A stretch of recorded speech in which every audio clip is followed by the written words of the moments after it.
urahanura ngo Imana ngo uramutumye ngo abantu bazakenyuka nijya wisha abantu mu Rwanda se yabonye ari ngiye gikenya abicenda kare bari muri gereza bibikenya yabonye bari wa gikenya kizakenyuka mwana afutse ejo bundi 2000 na kangahe nje vava ngiye gukenyuka kumurusha niwe gikenya ho vava no kuri nge ndumva no kuri wacu yewe nongera nkubwire ngo mugane wa marioneri imbwa za pastoro zitagira office zibarizwamo zikaba zitagira urusengero zikaba zitari imitwe ngo zirahiri ntizikandoreke kandi ikindi kintu nabwira dore imbogo ni ikihe atanagarukiye aho ngaho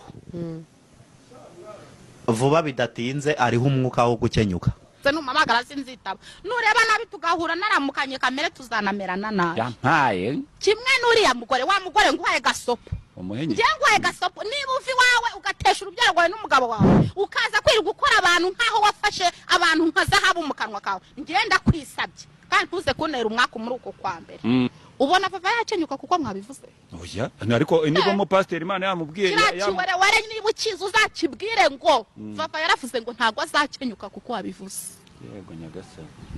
shafafa wagakwiriye no kuri kwisubiraho kabwira abantu nisubiraho iki uzagenda umubwira uko nkutumye sinkizi sinyana no kukimenya ariko icyo nzi cyo kiri mu bontegera urumva kiri mu bontegera uzakibwire ngo vava yavuze ko atazakenyuka kuko wabivuze avava nk'umugabo wawe muzashakana mugabo sanyabaki umugabo nyabakira urani mugabo nyabaki imbwa y'umugabo gusa uramukobwa yaravuze ati harabagabo hari n'imbwa muramugendaho yavuze ukuri uvuze yuko ura mu pastor ari atari imbwa se kirani igice nibura n'imbwira moka abantu bakamenya ko bajura baje wowe ngo nzakenyuka wowe n'umuryango wawe mwabanje gukenyuka nuko nkubwira n'Imana ngo yabimubwiye